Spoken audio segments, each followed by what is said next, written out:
You are welcome to the Wealthy Continent channel, a channel dedicated to the great people and continent of Africa.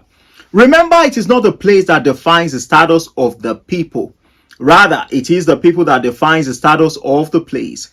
As we continue our journey of financial literacy, we're going to be looking at the topic, becoming a woman of financial influence. Now, this video is for all African women. Whether you are within the continent or outside the continent, this video is for you. I want you to know that becoming a woman of substance is possible.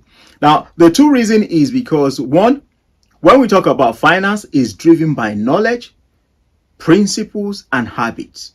And I believe that knowledge can be acquired and you can develop habits, new habits. You can develop a new way of doing things. So all our women can do this.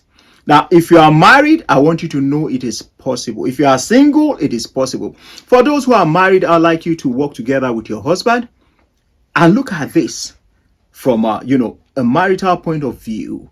How do we make this work in our home? How do we make this possible? Now, for some of you who have, spouses that it will take them time to warm up to this, you can start. Sometimes action speaks louder than words. So start from where you are and continue to share, continue to get them interested in the process. And when they see it working, I believe they will come on board. Now, for those who are single, maybe you are dating, maybe you are, in courtship, maybe you are a widow, I want you to know this is still possible. Work with the principles, change the habits, and you will have the results in your hand. Somebody might say to me, okay, I didn't attend school. Now, whether you learned how to, make things happen by going into trade, or you sell or buy stuff, is still possible. Whether you even went to the four walls of the academia, it is still possible because it's driven by principles and application. I'm going to be sharing 8 things with you that if you take it on board over a period of time, you will have a new story to tell. You become a woman of substance, of influence. The number one thing I want to share with you is a financial literacy. Now, I've shared a lot of videos on this platform about financial literacy. I would encourage you to go through as much as you can and start seeing how it affects you. Start learning the process, start asking questions, start finding things out yourself, and start applying what you have learned and understood into your life. So financial literacy is a must. The number 2 thing is you must believe in yourself. You must believe that it's possible. You must believe that you can do it. You must believe that you can master these principles. You must believe that you can change your habits. I want you to know that I believe in you. And I can tell you why I believe in you. I believe in you because, one, you've got potentials. I believe in you because you can learn things. I believe in you because you can make things happen. You can do things. So it's not something that you can't do. You can learn how to use a tool. So I believe that you can make it possible. Now, in as much as I believe in you, you must believe in yourself and take that step and start doing things one step at a time. You will get to where you're going. The number 3 thing is you must become a practitioner. You must be involved. You must jump in. You can't learn how to drive by reading a book. You can't learn how to swim by just, watching other people swim. You have to learn the process. It's going to take you time, but learn the process. You have to be in. So if you're going to be a woman of influence, financial influence, you must know how to save. Start the process by saving. Start saving for a period. It might be 1 year, and see how the habit of saving over a period of time, you will just see that you have money in the bank. Then you start studying about investing, start asking questions, ensure that you carry on these practices, and before you know it, things will start to change in you. The number 4 thing I want you to know is patience. You must be patient. It's not going to be an overnight phenomenon that things just change. It's going to be an overtime. It's a process driven process. So if it's process driven, at the end of the day, you will have a product. So be patient. If you have children, if you've given birth to children, they didn't just become adults in one day. Even you didn't become an adult in one day. It took time. What I will advise you to do is make sure you follow the process. Start with saving, start learning about investment, and see how it works. Avoid get rich quick scheme, because it's a shortcut. It wants to cut the process so that you can get to where you're going on time. But most of the time, people become victims. Ensure you avoid get rich quick scheme process. Just follow the process.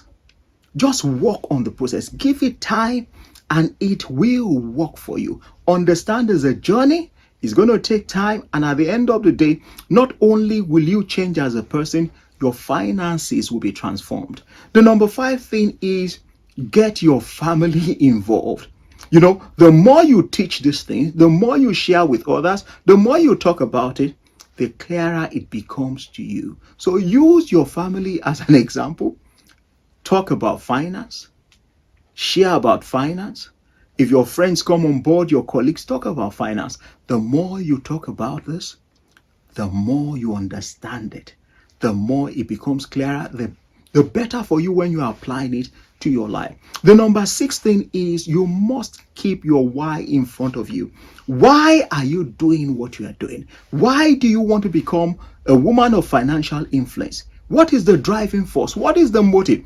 It's not just about buying clothes. It's not just about having many cars. It's not just about having many buildings. You must have a genuine reason, because that will drive you. That will keep you flowing. That will keep you, walking towards what you want to achieve at the end of the day. What is the driving force? You have to know it. Is it taking care of your family? Is it sending children to school? Is it building an orphanage? Is it catering for other people? Is it becoming you want to become comfortable amongst other things? You want to do stuff for people? Why? That must be in front of you. The number 7 thing that I want you to know is you must have a giving plan. You must have a plan to give to others. Now, it's not compulsory that it's money. It can be your skill. It can be your time. It can be your advice. It might be your investment. It can be sitting down with somebody, looking at how their plans will work and advising them. It can be giving people money. It can be buying something for someone. No, you are giving to others, not to get back, but because you have been blessed. You have been empowered to give. So have a program of giving in your life. The joy from giving is amazing. So have that in your plan. And lastly, number 8, make sure you enjoy your money. You have the right to. It's your money after all. Everything in moderation. Enjoy your money. There's nothing wrong with that. Now, before you go, I would like you to take this word.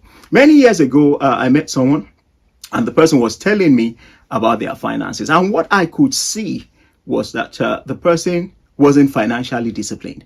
I did tell the person, just go into the bank, set up an account, and tell them that you don't want to withdraw from that account for a particular period, and you want the money to be coming out from your income on a specific date. That person did that, and over a period of time, she was surprised by the amount she had in that particular amount. Now, in the process of being excited, she started sharing with people that, wow, I've got this amount, because she's never seen that before in her own account. Now, she met somebody who told her that that particular money, he needed it. He needed it to do something, and he will return it after some weeks' time. And she came to me, what do I think? I said, it's your money, it's your choice, and that money is not available to be lent to someone. Let the person wait for that few weeks' time. That money will come. You don't have to feel bad, and know that is your money and it's your choice. I'm saying this because when you start sharing with others, things like this will come up. And the best way to deal with it is give what you can, but don't loan your money out. Not only will it affect the relationship, sometimes you don't get your money back. If you have been getting value from our videos, we would like you to consider subscribing to our channel, clicking on that like button, and sharing with others. Remember, a candle does not lose its value by giving light to others. Thanks for watching. We will see you next time.